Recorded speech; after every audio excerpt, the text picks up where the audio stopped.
دوستو یہ مسجد رسول ہے اور یہ وہ جگہ ہے جہاں پر آقا دو جہاں سرکار مدینہ کو طائف کے بدقماش لوگوں نے پتھر مارے تھے اور یہاں پر مسجد بنا دی گئی ہے۔ اور یہ وہ پتھر ہے جس کے بارے میں گمان کیا جاتا ہے اور تاریخی حوالے ملتے کہ اس پتھر پر آقا دو جہاں سرکار مدینہ زخمی ہونے کے بعد بیٹھے تھے۔ سامنے پتھر نظر آ رہا ہے، یہ دیکھیں، یہ وہ مسجد ہے لیکن اس کو بند کر دیا گیا ہے۔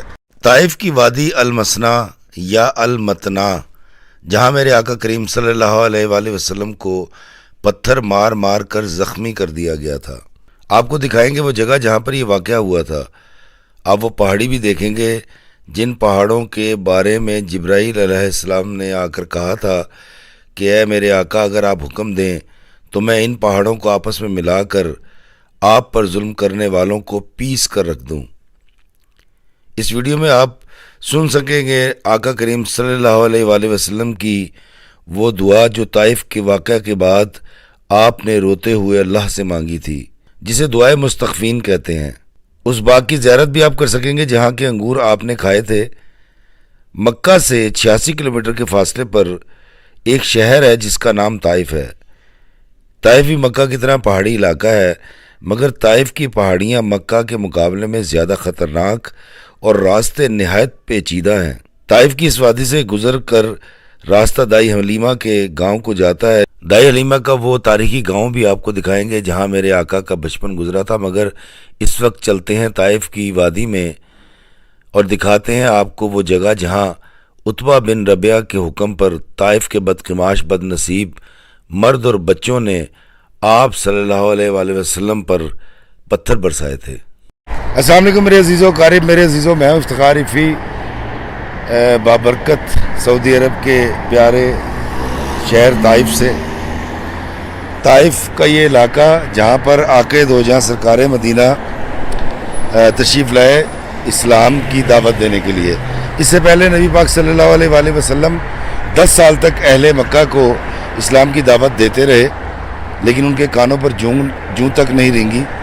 پھر آپ نے کوشش کی کہ مکہ کے علاوہ دیگر علاقوں میں بھی جا کر اسلام کی تبلیغ کی جائے، تو آقا دو جہاں سرکار مدینہ صلی اللہ علیہ وآلہ وسلم طائف کے اس علاقے میں حضرت زید بن حارثہ رضی اللہ تعالیٰ عنہ کے ساتھ تشریف لائے تاکہ یہاں کے لوگوں کو اسلام سے مشرف کیا جائے۔ تو وہ یہ مقام ہے۔ سعودی گورنمنٹ نے کام بہت اچھا کیا کہ یہاں پر یہ QR کوڈ لگا دیا گیا ہے اور اس کو آپ سکین کرتے تو اس کی پوری تاریخ آ جاتی ہے۔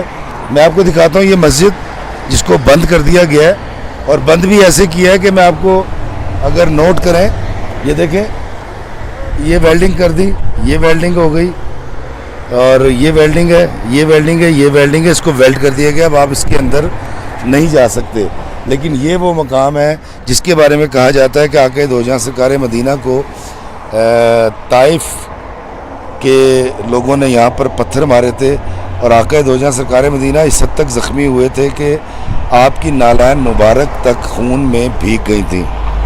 میں، میرے بچے، میرے والدین آقا دو جہاں سرکار مدینہ پر قربان۔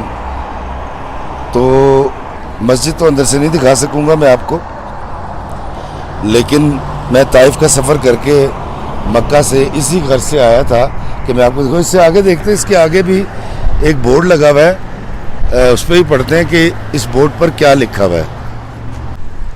دوستو یہاں پر اس مسجد کا وضو خانہ ہے، میں آپ کو دکھاتا ہوں۔ یہاں سے یہ ٹوٹا ہوا ہے، یہ وضو کے لیے جگہ بنائی گئی ہے، اور یہ دیکھیے یہ کمرہ ہے۔ اب اس میں کیا ہے یہ میں نہیں جانتا، لیکن یہاں سے دیکھیں تو یہ سامنے ایک محراب ہے، یہ دیکھیں باہر یہ ایک محراب بنی ہوئی ہے امام کے کھڑے ہونے کے لیے۔ اور پھر اگر اس طرف آئیں، اس طرف اگر ہم آتے ہیں تو یہاں پر بھی اندر ایک محراب بنائی گئی ہے۔ تو یہ وہ مسجد، یہ وہ مقام ہے جہاں پر آقا دو جہاں سرکار مدینہ صلی اللہ علیہ وآلہ وسلم کو طائف کے میں کیا لفظ استعمال کروں، لوگوں نے پتھر مارے تھے اور آقا یہاں پر دین اسلام کی تبلیغ کے لیے آئے تھے. اور یہاں پر ایک یہ جو پتھر موجود ہے،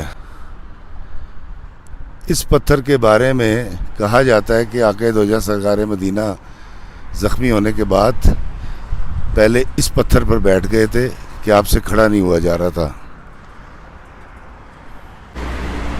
دوستو، یہ میرے پیچھے آپ پہاڑ دیکھ رہے ہیں، یہ وہ بدنصیب پہاڑ میں کہوں گا ہے جس کے اوپر طائف کے لوگ جو چڑھ گئے تھے، اور جب آقا کو پتھر مارے جا رہے تھے تو وہ ان پہاڑوں پر چڑھ کر نہ صرف ٹھٹھا کر رہے تھے، مذاق اڑا رہے تھے اور بری اور گندے الفاظ استعمال کر رہے تھے. یہ ہے وہ پہاڑی جس پر آقا دو جہاں سرکار مدینہ کو پتھر مروانے والے کھڑے تھے اور آقا کا مذاق اڑایا جا رہا تھا، کہے لگائے جا رہے تھے، اور آقا دو جہاں سرکار مدینہ صلی اللہ علیہ وآلہ وسلم کی نالین مبارک تک یعنی جوتیاں تک خون میں بھیگ گئی تھیں. یہ پہاڑ اور وہ پہاڑ میرے پیچھے آپ دیکھ رہے ہیں، وہ پہاڑ سامنے، یہ پورا ایک سلسلہ پہاڑوں کا، ایک یہ پہاڑ ہے اور ایک یہ پہاڑ ہے جس کے بارے میں کہا جاتا ہے کہ آقا دو جہاں سرکار مدینہ جب شدید زخمی ہو گئے تو جبرائیل علیہ السلام تشریف لائے اور انہوں نے کہا کہ یا رسول اللہ، اگر آپ خواہش کریں اور حکم دیں تو میں ان دو پہاڑوں کو آپس میں ٹکرا کر مسل دوں، ان تمام ان لوگوں کو جو آپ کا ٹھٹھا اڑا رہے ہیں اور آپ پر ظلم کر رہے ہیں. لیکن یہی وہ مقام ہے جہاں آقا دو جہاں سرکار مدینہ نے جبرائیل سے ایک بہت بڑا اور تاریخی جملہ کہا تھا. آپ نے فرمایا تھا کہ جبرائیل، یہ لوگ مجھے نہیں جانتے، اگر یہ مجھے جانتے تو ایسا نہ کرتے. ہو سکتا ہے ان میں یا ان کے آنے والی نسلوں میں سے کوئی مجھ پر ایمان لے آئے اور مسلمان ہو جائے. اور دوستو، آج طائف کا یہ سارا علاقہ، اس میں 99% مسلمان رہتے ہیں. آقا کی وہ بات پوری ہو گئی. معافی اور صلہ رحمی کے حوالے سے میرے آقا کریم صلی اللہ علیہ وآلہ وسلم کی یہ والی بات کہ اتنا تکلیف اٹھانے کے بعد، اتنا خون بہہ جانے کے بعد میرے آقا کریم فرماتے ہیں کہ یہ لوگ مجھے نہیں جانتے، اگر جانتے تو ایسا نہ کرتے. دوستو، یہ وہ باغ ہے جس کو تالا لگا کے بند کر دیا ہے. یہ دیکھیں تالا لگا ہوا ہے، اور کہا یہ جاتا ہے کہ آقا دو جہاں سرکار مدینہ وہاں سے زخمی ہونے کے بعد اس باغ میں آئے تھے، اور یہاں پر آپ نے ایک عیسائی غلام کو مسلمان بھی کیا تھا، اور اس باغ سے انگور بھی کھائے تھے جو عتبہ نے بھیجے تھے.